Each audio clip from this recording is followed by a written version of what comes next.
Chair offers up committee substitute to House Bill 791. Thank you, Mr. Chairman. The First Amendment secures the freedom of speech, of religion, and of the press. But another right that it protects is just as important as those others, the right of people to peacefully assemble. Our democracy relies on us being able to gather together to express our views on the issues that are important to us. And for us to do that successfully, we need to feel safe, secure, and free from intimidation. The State Department of Public Safety recognized this when they set out the rules that govern protests right here at the Capitol. Some people, the department noted in a press release, seek violent confrontations during protests. To secure the safety of the legitimate demonstrators, then, DPS requires that certain items be prohibited from the Capitol grounds. These items include any metal, plastic, or wood objects longer than 12 inches.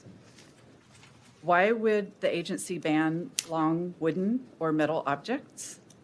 Because someone could use one of these as a weapon. This would have the effect of intimidating or even silencing any demonstrators. But if such a weapon is too dangerous or intimidating for a protest at the Capitol, then allowing a firearm at the same event should be out of the question. Indeed, as it turns out, the DPS policy does allow for the banning of guns from demonstrations at the Capitol. Now, my bill doesn't ban guns at protests, but it does ban the display of a gun at a protest. I appreciate the insight contained in the DPS policy. In potentially volatile situations in which tensions might run high, weapons should not be introduced into the mix. To ensure that people are guaranteed the right of peaceful assembly, we should ensure that no one is brandishing firearms at protesters. My bill would make it an offense to openly display a firearm within 500 feet of a public demonstration. It would allow exceptions for peace officers, members of the armed forces, and uniformed private security. Our era seems to be marked by more and more protests, whether they support Black Lives Matter or Stop the Steal. Just last summer, right here in Austin, a young man brought his semi-automatic rifle to one such protest. By all accounts, he was not a threat to anyone, but a passing driver saw him with that firearm and feared for his life. The driver killed the protester with the gun that he carried in his car. This situation likely would not have arisen had neither of these men been able to display a gun in that situation. It's crucial that anyone who wants to express themselves peacefully is allowed to do so.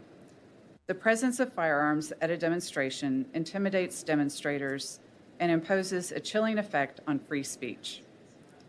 By banning the display of firearms at public demonstrations, House Bill 791 promotes these First Amendment liberties and protects a vital aspect of our democracy. I'm pleased to have support from law enforcement on this bill. The Texas Police Chiefs Association supports House Bill 791. Their immediate past president, Chief Stan Standridge of San Marcos, is unable to testify tonight, but has written a letter in favor of the bill, as well as my own Chief Todd Radford from the Lakeway Police Department, who has also written a letter, and I believe my staff provided a copy of the letters. I'm offering a committee substitute. It's been brought to my attention that the bill is filed only excluded one type of uniformed private security from the bill's general prohibition, when in fact there are two relevant types. So the substitute just makes a small change to exclude both types. Mr. Chairman, I'm happy to take any questions at this time and respectfully reserve the right to close. Okay, you have that right to close. Let's check and make sure there are any questions. We don't see any questions at this time. Let's go ahead and get our witnesses up. Brandon Burkhart, Ramon Garza, and Lamar Henry. You are Brandon Burkhart. Okay, so after Mr. Burkhart, we'll have Ramon Garza, Lamar Henry, Michelle Mostert, Rick Briscoe. Good evening, Chair and committee.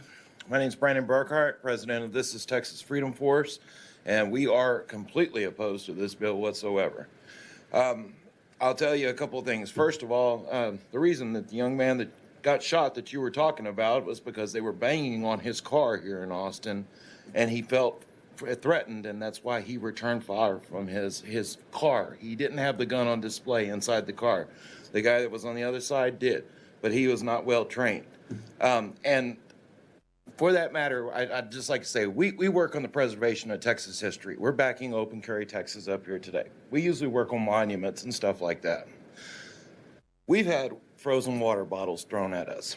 We've had rocks thrown at us. We've had the lasers pointed at us. We've had all this stuff that's happened all over the state of Texas. We've held our ground on over about 14, maybe 15 monuments here in the great state of Texas. And the BLM, Antifa, and others are the ones that are doing these threats towards us. But when we have those firearms present, when we are surrounding those monuments, they know better than to try to escalate it to the point to where it gets to physical force. Never once have we had to discharge a firearm towards them. And I feel like this bill is also making us choose between the First Amendment and the Second Amendment. You can't do that. What about Open Carry Texas that works on gun rights, the ones that we're here to back up today? They have open carry walks and stuff like that. You just can't do that. I mean, the guns are actually there for the safety of everybody. And, you know, when we heard about this bill that was being filed, and with all due respect, this is just, it can't go on. The Alamo wouldn't stand today without us having those guns there. How are we supposed to hold off? And I told y'all it was 4,000 the last time. I got the chief of police to correct me. It was 5,000 rioters and looters that were trying to get to the Alamo to vandalize it and burn it down. So we need those firearms there to keep the peace. It actually does help to have there. Nobody's pointing them at anybody. In fact, our guys goes through rigorous training of urban combat training that we make sure that everybody's up to speed, because we have a lot of veterans in our organization. We have a lot of former law enforcement in our organization. Thank you. Thank you. Members, thank you. Chair calls Ramon Garza, then Lamar Henry, Michelle Mostert.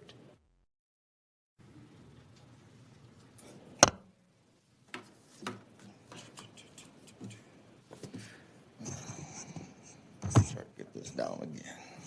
I'll stay right here. Good evening, Chairman White, committee members. My name is Ramon Garza. I'm the outreach director for this Texas Freedom Force. I speak on behalf of many of our members that can't be here, and we definitely do oppose this bill. Brandon, he hit a lot of subject matter that I wanted to hit. But I wanted to make sure, let everybody know that our organization, like Brandon says, first and foremost, we protect our history, Texas history. That's mission number one. Mission number two is Texans' rights. And that's why we're here today, to protect Texans' rights. Now, this bill, exactly what it does, it is attacking the rights of us, our rights that we have as Texans. And the thing is this, not only does it attack our rights, but it attacks the rights of responsible Texans.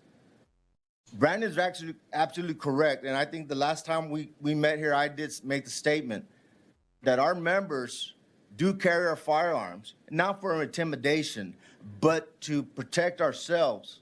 And again, it's our right to do that.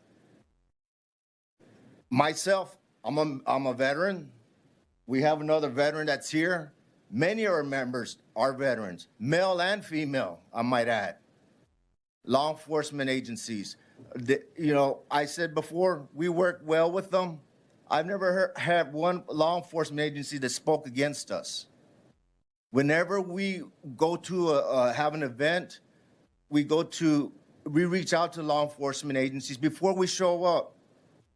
And this is not just a day before, it's months before. We do plan and we tell the law enforcement agency, whether it's the sheriff or the chief or whoever, this is what we're gonna do, this is how long we're gonna be in your area, and then we're gonna leave. Every time it's been peaceful, except the time we were at the Alamo. Okay. Thank you so Thank much. you. Chair recognizes Lamar Henry. Then we'll have Michelle Mostert and then Rick Briscoe.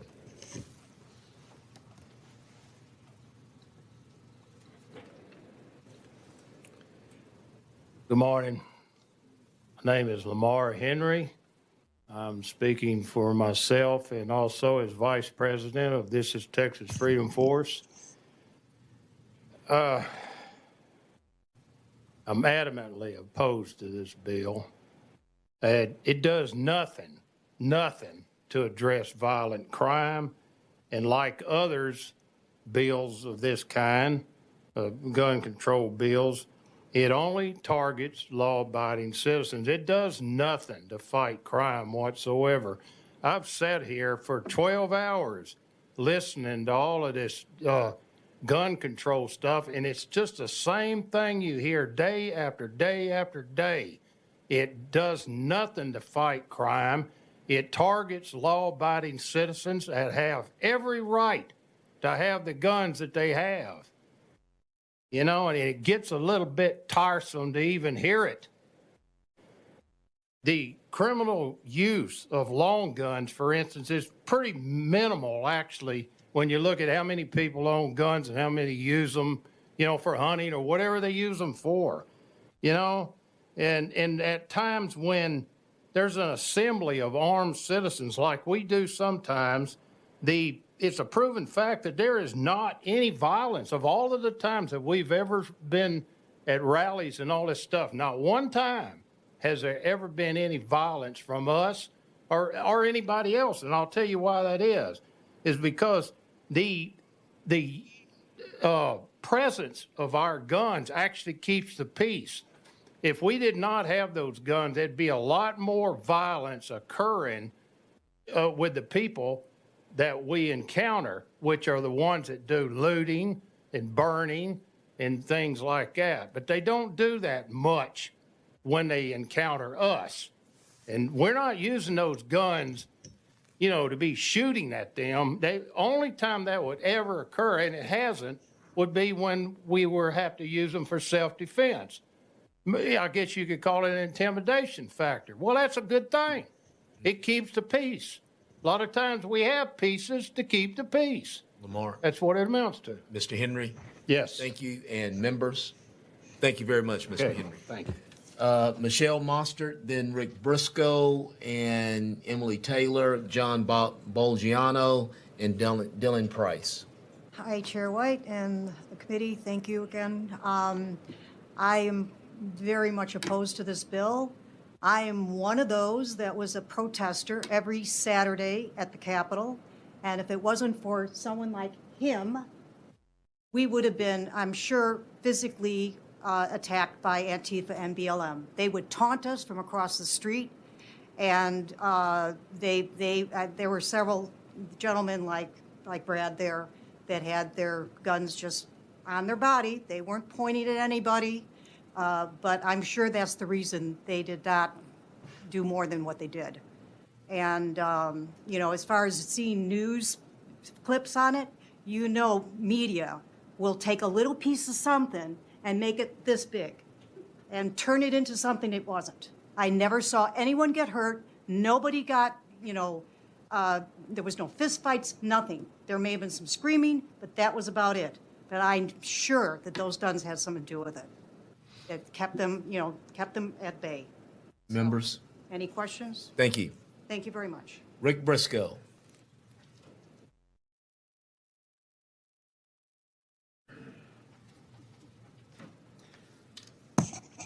Mr. Chairman, members, thank you. I'm Rick Briscoe, representing Open Carry, Texas, speaking against the bill. With all due respect to the bill author, there's so many fallacies in it, I barely know where to begin. I guess I'll start at the basics. We do not have a democracy. Our Texas Constitution assures us a Republican form of government. And We are not a democracy because in a republic, a 51% majority does not get to take away the rights of everyone else. There are a couple of problems with the whole concept. The term brandishing and displaying seem to be used interchangeably. Brandishing, number one, is poorly defined in the law. People who are intimidated by the sight of a firearm, that's just unfortunate, but that's their personal problem. When a person is doing nothing wrong with it, they have every right under law to bear it. The DPS has actually exceeded their constitutional authority in restricting items on the general grounds of the Capitol. Our Constitution grants the sole exclusive non-delegable power to do so to the legislature, not DPS. They are not a legislative body. The concept of restricting people from exercising their First Amendment rights while armed, it obviously has a chilling effect upon their ability to exercise their First Amendment rights. Quite the reverse of what the bill author asserts. Our organization, as many of you probably know, is known for lawfully, peacefully carrying arms while exercising our First Amendment rights, educating members of the public on what their rights are. We have, for example, held a walk through the municipality of Almas Park. Nearly 600 armed citizens assembled peacefully and presented our petition for redress of grievances and then went home. Okay.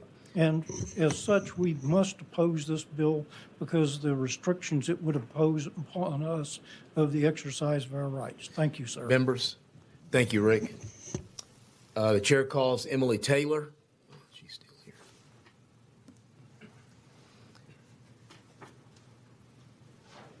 Thank you, Mr. Chair. Good morning. My name is Emily Taylor. I represent myself, and I am testifying against this bill.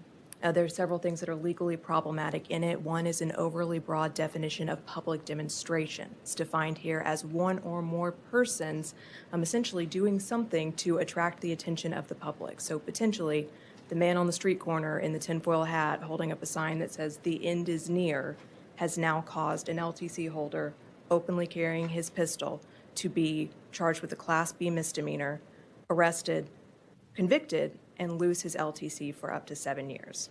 Now, I understand there is a defense to prosecution in this bill, but really, unfortunately, it is a defense to prosecution, not a defense to arrest.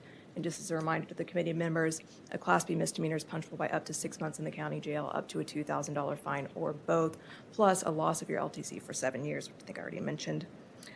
The mens rea here, right? So essentially what we've done is create roving gun-free zones for whenever you encounter one person who's trying to get the attention of the public.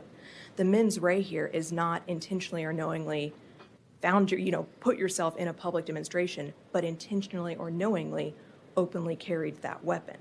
And so you can unintentionally stumble into one of these public demonstrations, which is overly broad, and be liable under this bill, which is an issue for all LTC holders. Finally, and I won't belabor this point because it has been mentioned, but the safe display of firearms has been a form of free speech in Texas for many, many years.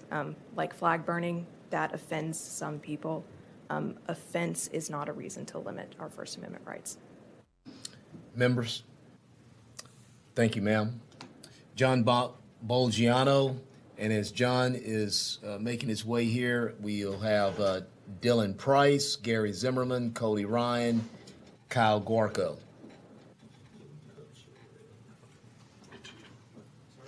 Morning, Mr. Chairman, Madam Vice, members of the committee. My name is John Bolgiano, representing myself, speaking in opposition to House Bill 791. Got a couple problems with this bill. The first being it doesn't really distinguish between who is participating in a demonstration or someone who is somehow within the magical 30-07 sign that has circular shape, I'm guessing, and a diameter of over 3 football fields. It's Doesn't make sense to me, I'm sorry. Second thing, and I have a bigger problem with this bill would prohibit me from standing alongside my neighbors to protect our community from wanton violence. We saw over the past summer that mostly peaceful demonstrators can suddenly erupt in arson and looting. If our slung rifles are enough to send the message of not here, not today, if our armed presence is enough for a potential troublemaker to decide to keep walking, then I'm okay with that. Thank you. Thank you, sir. Dylan Price,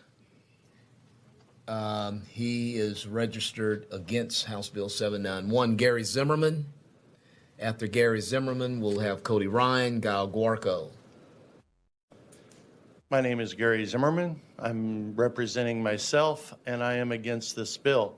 My two main concerns.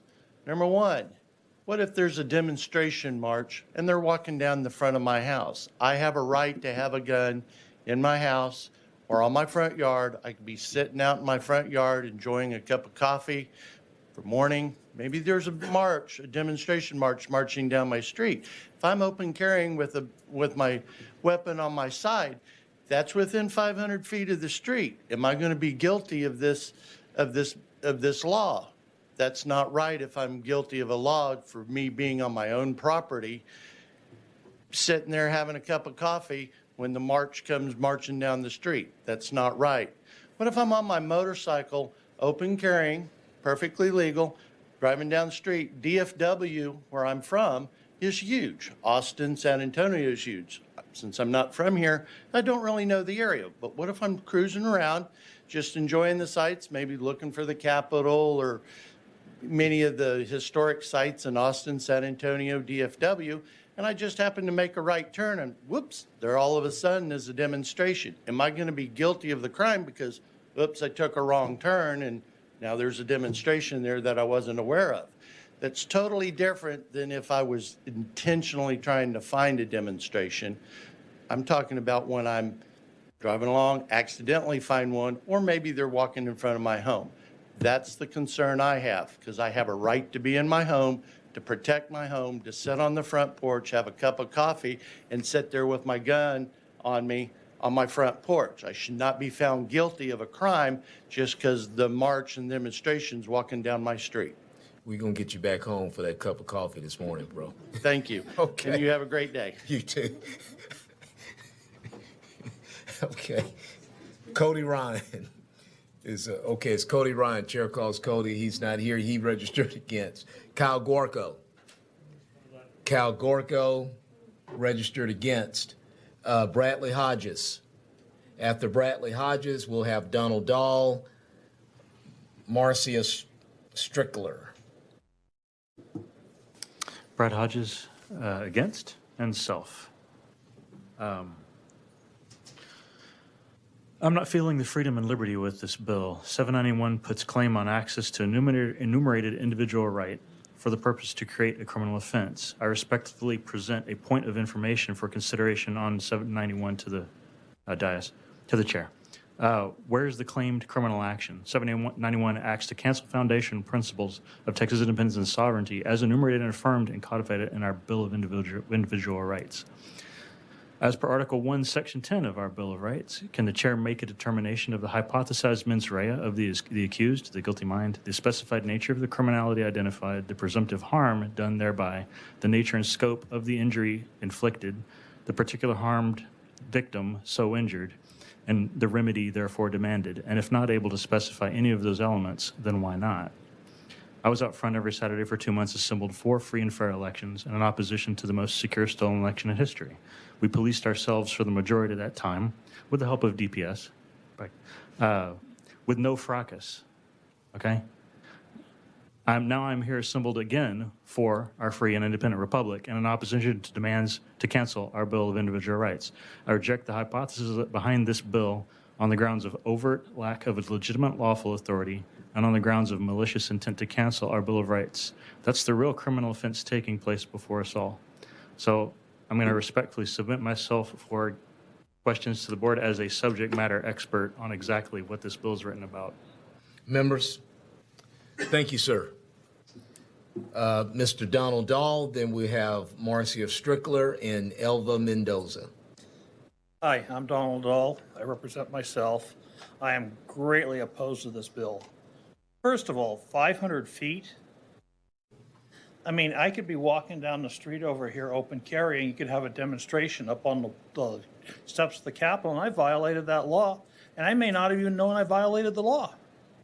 And what happens if there is a protest and I'm coming in to do business in the Capitol, open carrying a pistol? Legal to do. I mean, we could have violated the law one day.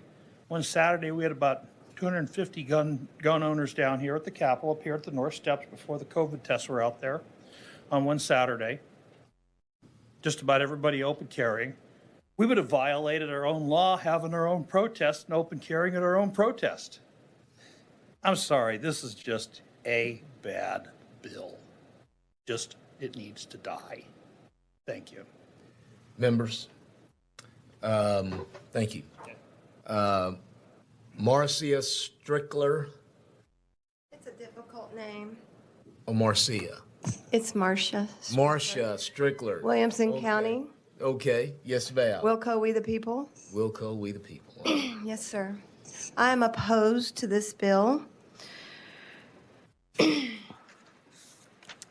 Help me understand what a public demonstration is. It looks to me like right now we are in a public demonstration, and I see very many people here that are open carrying. Are they breaking the law with this bill right this minute? When I go to church and I open carry, am I breaking this law? When I go to the farmer's market, am I breaking the law?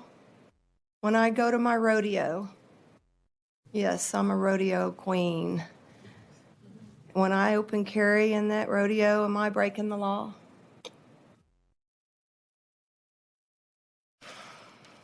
Public demonstration. Let me remind you what our forefathers said about our Bill of Rights, our First and Second Amendment rights. We, the people, will never give up our firearms. The strongest reason for the people to retain the right to keep and bear arms is, as a last resort, to protect themselves against tyranny in government. I will always vote on the side of freedom and on our right to keep and bear arms. I will continue to stand up, show up, and speak up. I have been testifying all day on election integrity, sir, and I'm tired. Okay. Thank you. Thank you. Elva Mendoza. After Elva Mendoza, we'll have Melanie Brooks, then Heather Kennedy. Good morning. My name is Elva Mendoza. I'm representing Moms Demand Action and myself as a native Texan, a public health social worker, and a mother in support of HB 791. Restricting the carrying of firearms at demonstrations is constitutional, increases safety, and protects free speech. First, the Supreme Court in their Heller decision made it clear reasonable restrictions on the right to bear arms are indeed consistent with the Constitution. For example, my 13-year-old son cannot carry a fully automatic weapon to school. The restrictions that prohibit him from doing so are both constitutional and common sense. We've long restricted guns from sensitive areas like airports and courtrooms.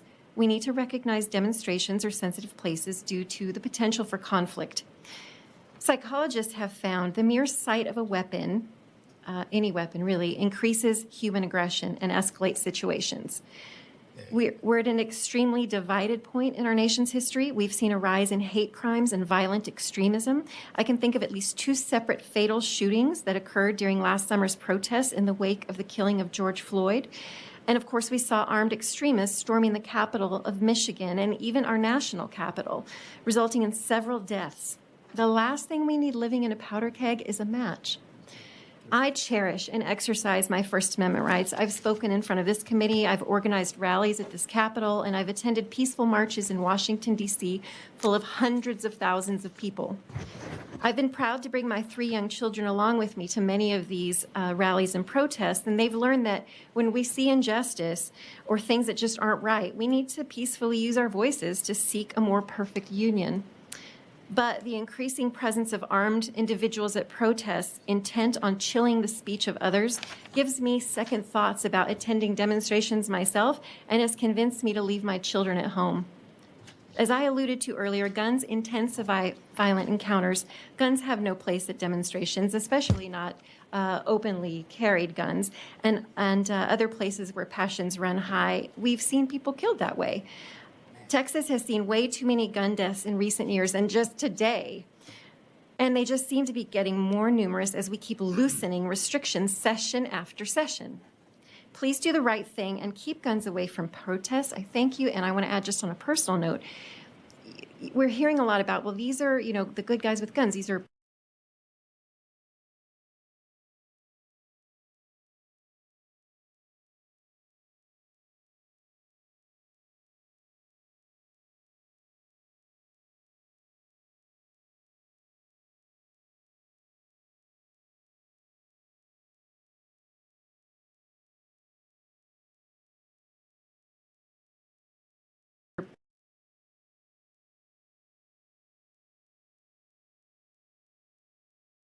protecting other folks. It's important to remember that good guys with guns are sometimes good guys up until the moment they pull the trigger. One of the OTC, or Open Carry Texas members, was actually convicted of murder. She murdered 2 of her family members, I believe. And I'm sure, the group doesn't support that at all, but these things do happen. People make bad choices, and no group is immune from that. So I just want to make sure that we're listening to these individuals with the caveat, and also that we listen to law enforcement and what they're saying, because I trust them, honestly, more than some of the folks in this room, personally. Thank you. Chair recognizes Melanie Brooks. Melanie Brooks, registered against. Heather Kennedy. Heather Kennedy, registered against. Oh, here she is. Okay. Register 4? Heather Kennedy, Yes. registered 4. Yes. But go ahead and state Okay, your name, yeah. your position, and My name's Heather Kennedy. I am for House Bill 791, and I'm representing myself. I'll start with a quote from a universally loved and respected American. When a man carries a gun all the time, the respect he thinks he's getting might really be fear. So I don't carry a gun because I don't want the people of Mayberry to fear a gun. I'd rather they respect me. That was Sheriff Andy Taylor on the Andy Griffith Show, Season 5, Episode 23. I'm a screenwriter, so I tend to relate more to movies and TV than research and numbers. But what Sheriff Andy's getting at here is that the simple display of a gun creates a power imbalance, however unintentional, that dampens civil discourse. I've exercised my First Amendment right peaceably to assemble a number of times over the years. Speaking only for myself, when I've seen people displaying their guns on these occasions, I feel neither fear nor respect, but others are not so lucky. 58% of American adults report that they or someone they care for has experienced gun violence in their lifetime. The sight of a gun can unnecessarily stir up a variety of painful emotions and re-traumatize victims and survivors of gun violence. It is not incumbent on these people to just get over it or learn more about guns. The Second Amendment gives people the right to bear arms, but it doesn't require it. Just like the First Amendment gives people the right to free speech, but they are also welcome to not exercise it. If opponents of this bill wish to argue that safety is the issue, I don't see any language that would prevent them from carrying a concealed firearm in these spaces. However, if they insist on being allowed to open carry at or near a protest, then I have every reason to believe they are doing so in a manner calculated to alarm, which is a subjective and therefore useless phrase. This bill would simply apply an objective framework by clarifying at least one scenario where any display of a firearm is likely to create alarm. In closing, if any of the permitless carry bills pass this session, we won't have a way to know whether someone displaying a firearm near a protest or rally is legally allowed to possess it, or if they even know how to use it. Thank you. Members, thank you, ma'am. Chair calls Amy Mobley Turney, registered 4. Let's go to Andy Turner. After Andy Turner, we'll have Jill Switzer, then Rachel Malone, John Brandt, Leonard Perez. Good morning. Good morning. Thank you for having me. Andy Turner for the Texas State Rifle Association. We stand in firm opposition to this bill. There is actually already a law in the disorderly conduct statute that makes it a crime to alarm a person or persons by brandishing their firearm. The bill as written is problematic. Again, somebody did bring up what is a public demonstration, but under the terms of this bill, it could be one person, one single person.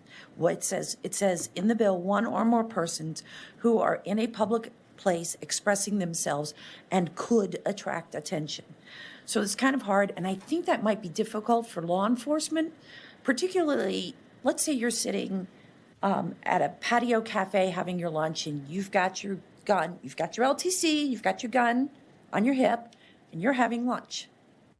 And somebody walks by with a sign. What do you do? Do you get up and leave the restaurant? Do you stay put and wait for them to go by? What if there's a law enforcement officer there? What decision does he make?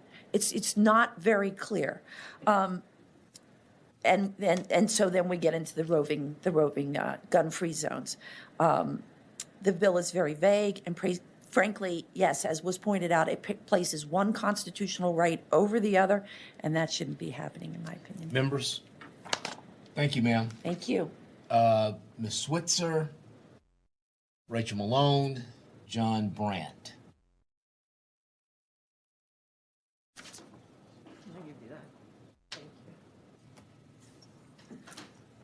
Hello, Jill Switzer. I'm representing Texas Gun Sense, and we are in support of this bill. We thank Representative Goodwin for authoring this bill as a way to make Texans safer, and she happens to be my representative. Just a few comments is I see this bill as one way of protecting law enforcement in the sense that a fraught situation, there are not guns visible and intimidating other folks. It allows for free speech without intimidation by firearms for protesters on any side of any issue. Other states and localities have set the precedent and introduced laws that do the same thing that we can learn from. Excuse me. A few things is, yes, I agree, there's often a tension between the First and Second Amendment, and I think this bill bridges that tension well. First Amendment right to speak, carry your firearms, but don't show them. One reason we need this to be state legislation is because in Texas we have extreme preemption, where only the state can make laws that pertain to guns. Localities cannot. It worries me hearing folks use language like, I'm making a statement with my gun in a protest. I would say, yes, you are, and I'm not sure that the statement is one of peace and conversation that we need to have around difficult issues. One of the defense of prosecution in discharging the person's official duties, a member of the armed services of this state or United States. And I'm just thinking, in what instance would we have one member? I'm assuming they would be uniformed, or they're on leave, or they're in the reserves, or they're National Guard, I mean, a member, yeah. I would leave that to Representative Goodwin to address when she closes. Any questions, members? Thank you. Chair calls Rachel Malone, then John Brandt, Leonard Perez.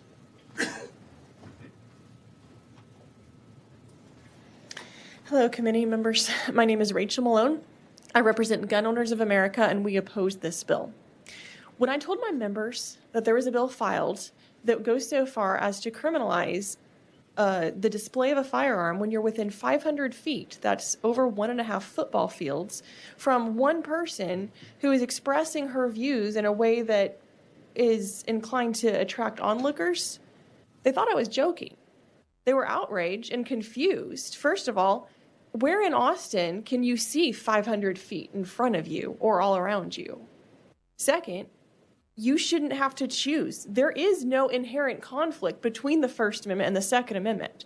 The rights weren't designed to have to pick one right or the other. You pick what pair of shoes you're going to wear today and what right you're going to exercise today. It doesn't work like that. The only conflict would be introduced in a bill like this that creates that conflict. For all the reasons you've heard today, it's a harmful bill for Texas. Our members are outraged that it would even be considered. Please make sure you oppose this bill. Stand up for all of our rights, all of everyone's rights. And to the statement that regarding law enforcement, I just want to point out that I believe the DPS officers here in this room and in this building have done a very fine job of handling themselves and have not had any problem with the many activists and our members who come and do have open display of firearms in a very legal and safe manner. Thank you. Please oppose this bill. Members? Chair no, they had no comments. Thank you, Rachel. Chair recognizes John Brandt, registered for, Leonard Perez, registered for as well. Against. Okay, we have one resource witness from the DPS. Members, do you have any questions for the resource witness? Okay. All right. Is there anyone else that wishes to testify on, for, or against House Bill 791? Public testimony is now closed. Guns are not appropriate in all spaces. You know, there was someone who got up and said that guns aren't intimidating, and someone else who got up and said that they are intimidating. And I think it's very much on each of us as individuals whether they're intimidating or not. The bill was an attempt to allow for those of us who see long guns or handguns being displayed as intimidating. It didn't say that you cannot have guns for your own protection. I can see that there are some things that need to be tightened up. The 500 feet's probably too large of an area. One person for a protest is probably too low a number. But the point of it is that there are those people who want to bring their children to a protest or to a rally at the Capitol and don't feel safe if there are people brandishing guns. So with that, I close. Apparently, we do have some questions. Chair recognizes Representative Tenderholt. I'm sorry. Yes. I'm sorry. I know it's late. No. Go ahead. I was just you. I want to say something to you about this bill and about how we operate here, because people see everyone in Washington D.C. I know you, and I think you have good intentions with this bill. I really do. I don't agree. We disagree fundamentally on this.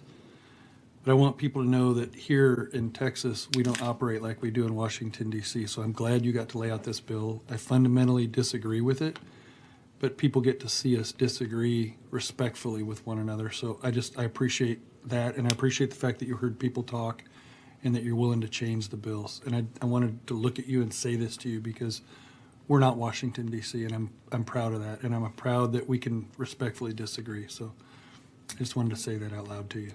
Thank you. Thank you. Members, any questions for the author? Thank you, Representative Goodwin. The committee sub